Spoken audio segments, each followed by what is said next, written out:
Hello friends, यह जो विनोबा भावे विश्वविद्यालय हजारीबाग के द्वारा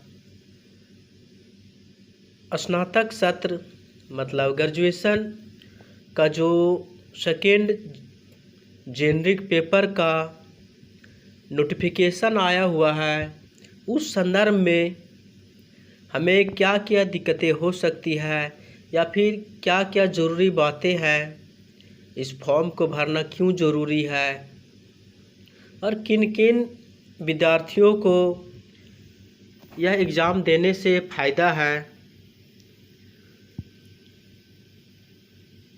और सब्जेक्ट को क्या चूज करना है, एग्ज़ाम भरने से पहले किन किन बातों को ध्यान रखना है और लास्ट में एग्ज़ाम कब देनी होगी, इन सब बातों पर हम इस 10 मिनट के वीडियो पर चर्चा करने वाले हैं।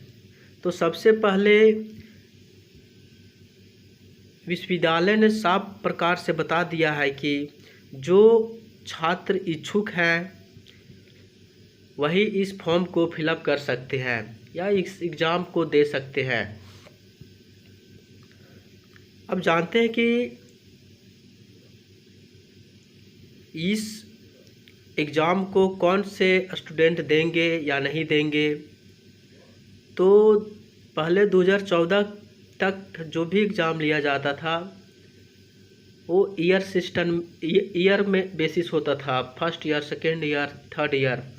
लेकिन 2015 के बाद सेमेस्टर सिस्टम आया, उसमें जो जेनरिक पेपर था वो सिर्फ एक ही रहता था।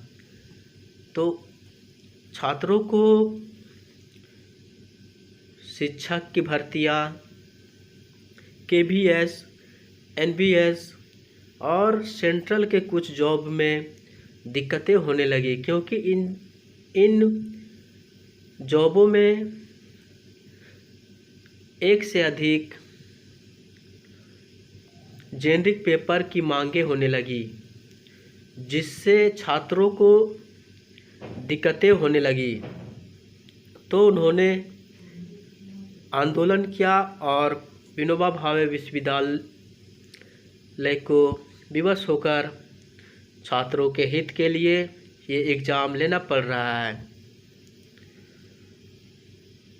पहले जानते हैं कि यह एग्ज़ाम कौन कौन सेशन के विद्यार्थी देंगे। तो जो विद्यार्थी 2015 से 18 के बीच में है, 2016 से 19 के बीच में है, 2017 से 20 के बीच में है, 2018 से 2021 के बीच में है और 2019 से 2022 के बीच में है, या फिर वैसे छात्र जो 2020 में भी प्रमोटेड हैं, जिनका ईयर 2023 में कंप्लीट हुआ है, वैसे छात्र इस एग्ज़ाम को दे सकते हैं।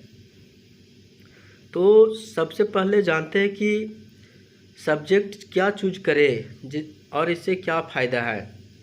तो सब्जेक्ट वही चूज करना है जो पहले आपका जेनरिक पेपर है, उसके अलावा दूसरा सब्जेक्ट चूज करना है। जैसे अगर आपका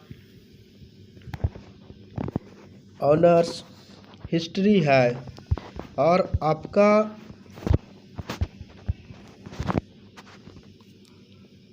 जेनरिक पेपर उस समय पॉलिटिकल साइंस था, तो आपको पॉलिटिकल साइंस और हिस्ट्री के अलावा दूसरा सब्जेक्ट चूज करना पड़ेगा। और स्टूडेंट इस बात को ध्यान रखेंगे कि आप ऐसा सब्जेक्ट चूज करें कि सब्जेक्ट कॉम्बिनेशन बने, क्योंकि पहले कुछ भर्तियां में, जैसे अभी भी लैब असिस्टेंट्स की भर्तियां जो हो रही है, PGT है, या फिर शिक्षक भर्तियां में सब्जेक्ट कॉम्बिनेशन को बहुत महत्व दिया जाता था। जैसे हिस्ट्री है तो पॉलिटिकल होना ज़रूरी है, मैथ है तो फिजिक्स होना ज़रूरी है, बायोलॉजी है तो केमिस्ट्री होना जरूरी। इस प्रकार की कुछ बहुत सारी सब्जेक्ट कॉम्बिनेशन है, इन्हें ध्यान में रखकर ही आप अपना फॉर्म को फिलअप करेंगे।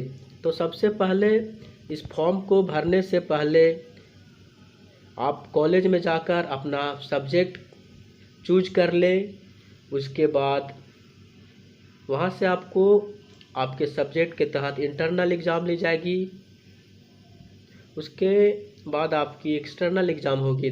सब तो सब्जेक्ट कॉलेज में जब आप सब्जेक्ट चूज कीजिएगा उसके बाद फॉर्म फिलअप कीजिए। फॉर्म फिलअप करने के बाद कॉलेज में ही आपको किसी दिन कॉलेज के अनुसार इंटरनल एग्ज़ाम चारों पेपर का ले ली जाएगी।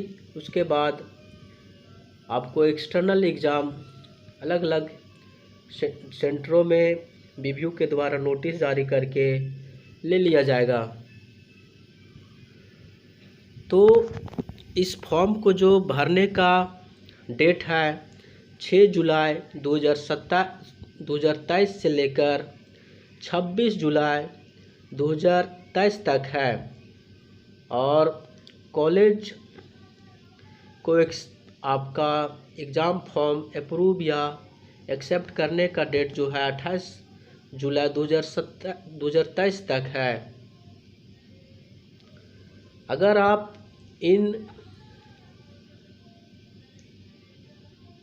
तिथियों में अगर आप फॉर्म नहीं भर पाएंगे तो आपको अतिरिक्त 100 रुपया प्रतिदिन के हिसाब से लिया जाएगा। परीक्षा भरने का जो शुल्क है 650 रुपया प्लस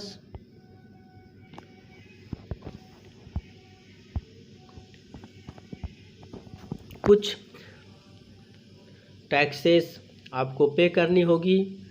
और जो एग्ज़ामिनेशन फॉर्म भरने का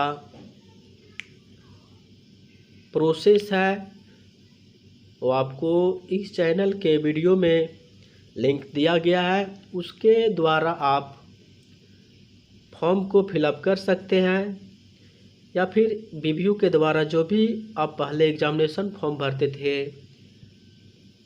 उसी अनुसार आपका फॉर्म को फिलअप करना ज़रूरी है। और आपका जब फॉर्म फिलअप हो जाएगा तो उसके बाद किसी भी तरह का दिक्कतें या किसी भी प्रकार का फॉर्म फिलअप करने में प्रॉब्लम होती है तो आप इस नंबर पे कॉल करके आप अपनी सारी प्रॉब्लम को सॉल्व कर सकते हैं। तो आज के वीडियो में बस इतना ही। Thank you.